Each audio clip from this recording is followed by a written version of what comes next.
with your permission, I would start this presentation. At the outset, a big thanks to the organizing team for inviting us here on this opportunity, and also for suggesting a very conceptual topic, IONM for low-risk thyroidectomy, necessary or overload. So the evolution of thyroid surgery actually has happened over the last 2 centuries, and we actually stand on the shoulders of giants.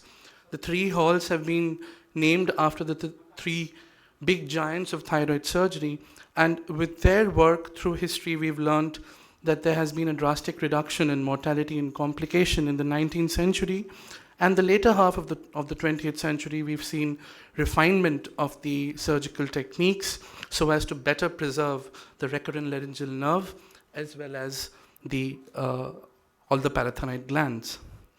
When we talk of the nerve, the philosophy also has changed over the last 5 decades. Initially, the dictum was never unearth the nerve. If you haven't seen the nerve, you will not injure the nerve. Then it became see the nerve to save the nerve. And that is what most of us follow now. However, it is also true, we must understand, that a visually identified and surgically preserved, structurally intact nerve need not always be functionally normal.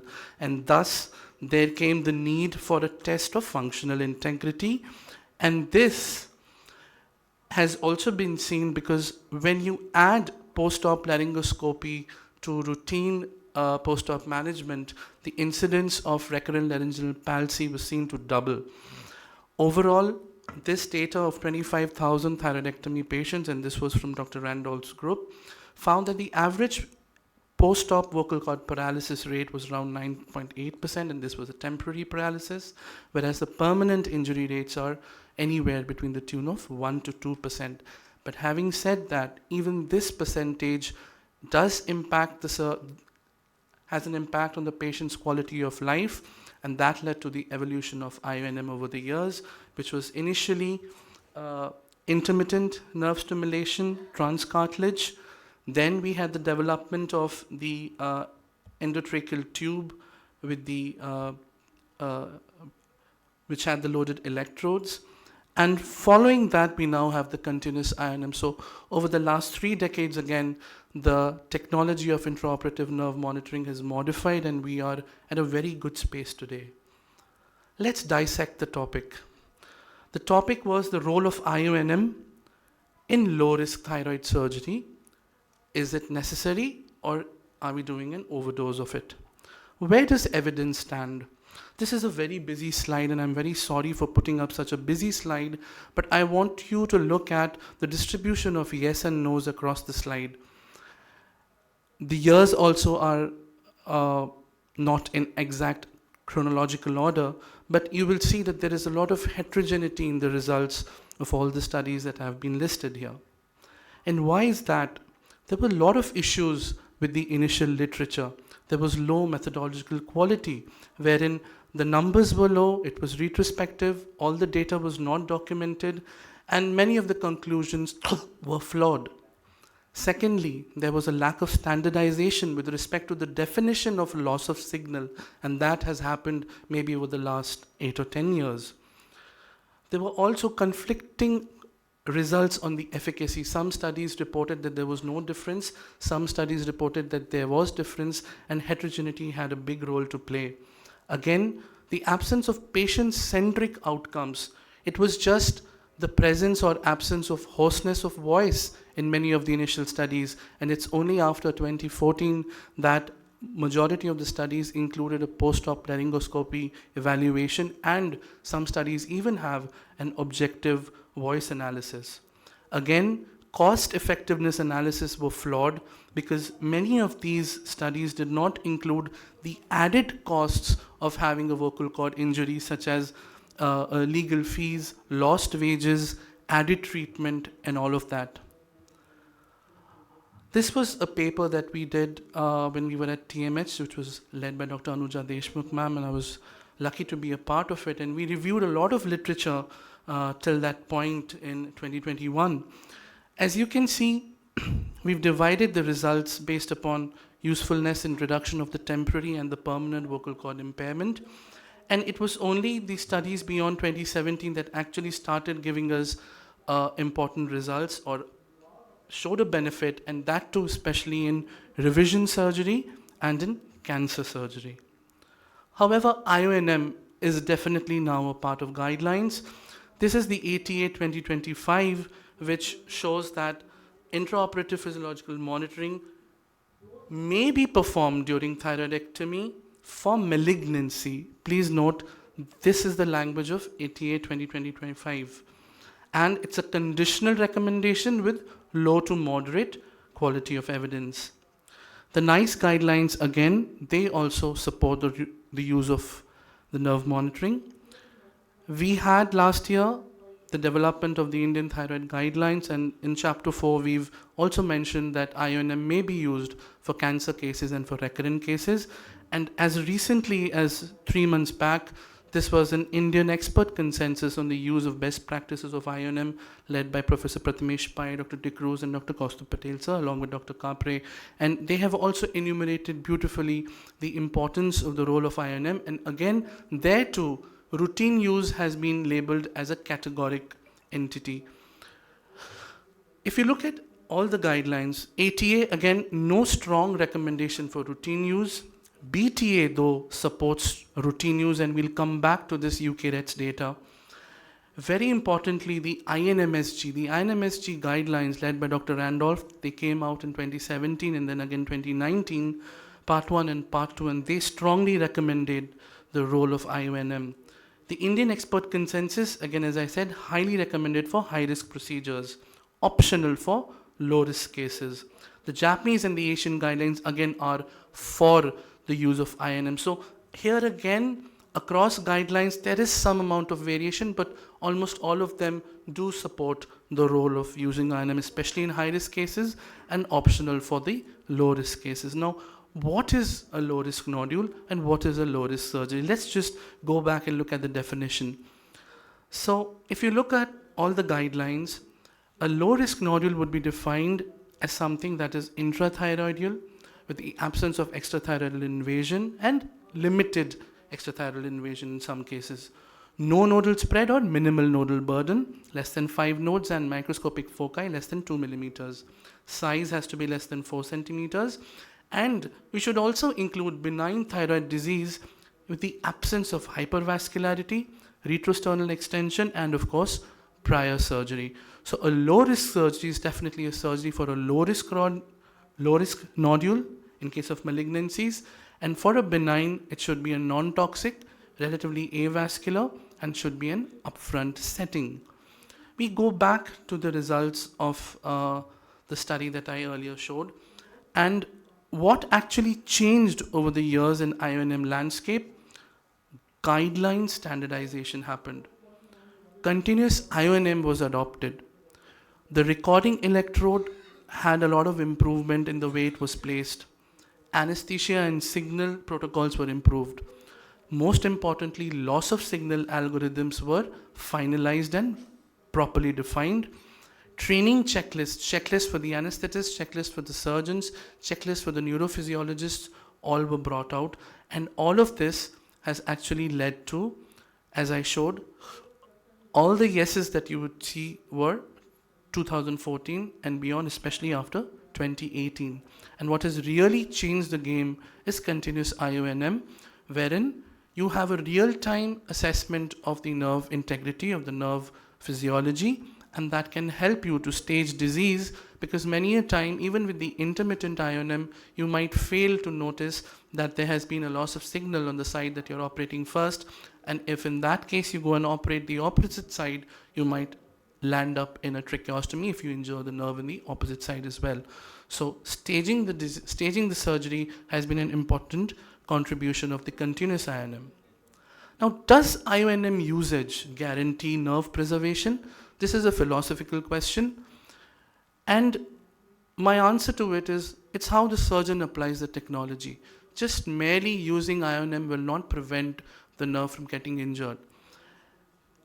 How it helps is because it helps in earlier identification and confirmation of the nerve. It helps in better and meticulous dissection around the nerve. A more complete clearance at the ligament of Berry also adds to reduced post-op TG levels. And overall, a greater sense of safety has been ensured for the patient. It's like riding a car. In today's day and age, would you ride a car without airbags? Would you purchase a car without airbags? None of us would. So if you have the nerve monitor in your hospital, why not use it? The benefit actually extends beyond the obvious because you may have unpredictable anatomy and rare variants. It helps for training and standardization of the young surgeon's techniques. It also helps in medical legal defense and, of course, documentation and quality assurance. This study by Basinski et al., let's look at this.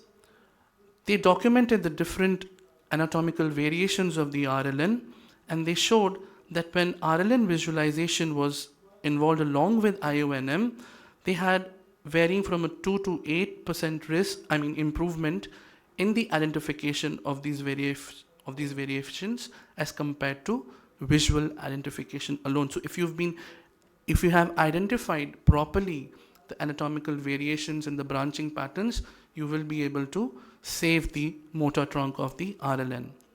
Again, another important function is the non-recurrent laryngeal nerve, which is seen in over 2.7%. And this is a case from our center wherein we had a non-recurrent laryngeal nerve on the right side, and we picked it up right in the beginning because when you follow the checklist, when you follow the protocol, you do your vagal stimulation initially right at the start of the surgery, you will be found that there was a presence of signal above, there was an absence of signal below, and we could not find the RLN in its usual course. So this does help you in the rare non-recurrent case as well. I would go back to the UK RETS data, and if you can see here, on the multivariate analysis, IONM actually helped to reduce the risk of RLN palsy significantly as compared to when it was not used. And why I quote this paper is because this had a high quality data assimilation. Data was collated from surgeons with high expertise and knowledge of the use of IONM, and the findings revealed that the benefit of IONM was present when used both in routine as well as in selective practice, and this led to the NICE guidelines recommending that if you have the IONM at the center, it should be used routinely in all cases. This is a similar paper, and this was led by Dr. Sosa. This is the combined endocrine surgery quality improvement program database of the US. Over 5,000 patients' data was analyzed. More than 90% of them used the intraoperative nerve monitor. And as you can see here, routine use gradually over a period of time actually was associated with the reduced risk of short as well as permanent vocal cord impairment, as well as post-operative hypothyroidism. Now, if you look at the paper and you analyze what kind of patients were included, the first arm was the arm where it was routinely used, and the second arm was the arm where it was selectively used. And you can see that intrathyroidal disease, extent of cancer, intrathyroidal disease accounted for 93 to 95% of the cohort, indicating that majority of this cohort was actually in that effect low risk. There are medical legal issues with IONM, especially if you don't use it. Data from the US by Lydia et al., data from Germany by Dhar et al., both of them have shown that majority of the litigations against surgeons, especially ENT head neck surgeons, are because of nerve injury during thyroid surgery. And this was a paper by Dhar wherein they have showed that people who have used the IONM, none of them actually faced any litigation vis-a-vis all the people who did not use IONM.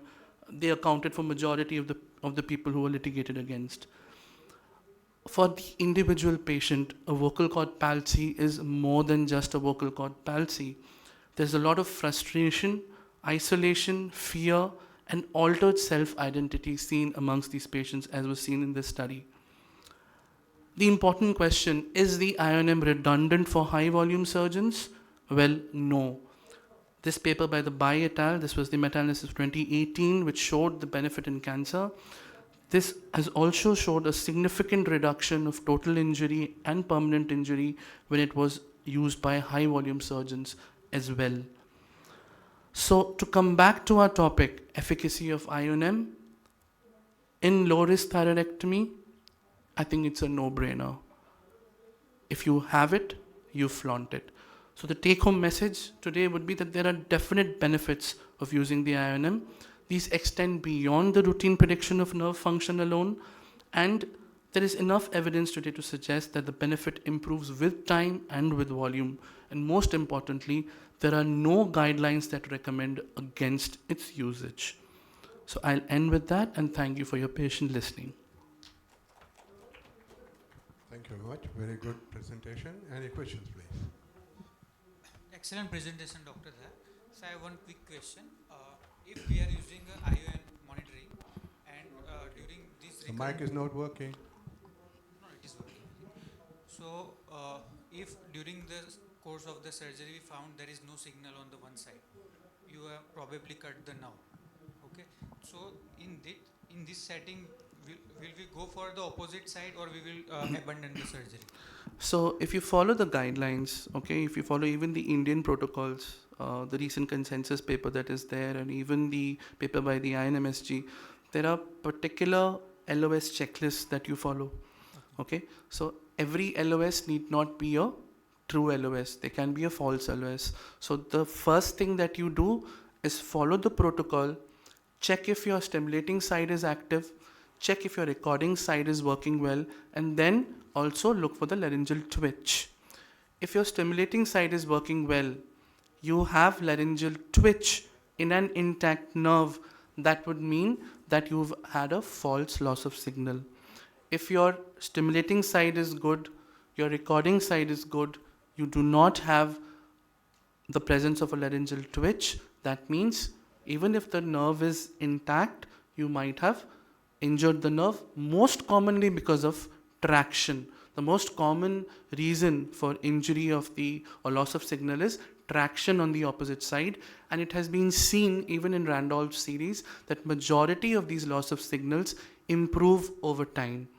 So you wait for 20 to 30 minutes, you can use steroids. The role of intravenous steroids is kind of debatable, but it has been seen that if it is because of traction most commonly, then majority of the times the signal will come back. Again, look at the entire field of your dissection. You might have inadvertently applied a clip on a vessel and part of the nerve might have got entangled in that, right? So try to look at any reversible steps, and even after that, if there is no improvement in the loss of signal, then yes, definitely there is a case in point to defer the surgery. But here again, that deferring has to be a very well thought out decision. And when you're using the IONM, there should be a prior consent explained to the patient that this kind of a situation may happen. If we lose signal on the dominant side, then we might have to defer your surgery and do the opposite side after a couple of weeks. But having said that, there might be rare situations where you're operating a patient who has a distant metastasis, on the bone, wherein the thyroid per se, and you know that the opposite side is disease-free, you can get away with the clearance. And in that case, the most experienced surgeon in that center should be called upon to do the opposite side, because here, time is paramount. You're doing the thyroidectomy so as to enable adjuvant radioiodine. So maybe that would be one situation where if you have, you are a high volume center, you have an experienced surgeon who can handle the opposite side, in that case, you might go ahead. Again, this is not from guidelines. Guidelines tell you that you should stage the surgery. However, as Dr. Dicruz said in this morning, guidelines are not sacrosanct. We must interpret that based upon what our specific situation is. Thank you. Any more questions? Very nice presentation. Thank you very much for your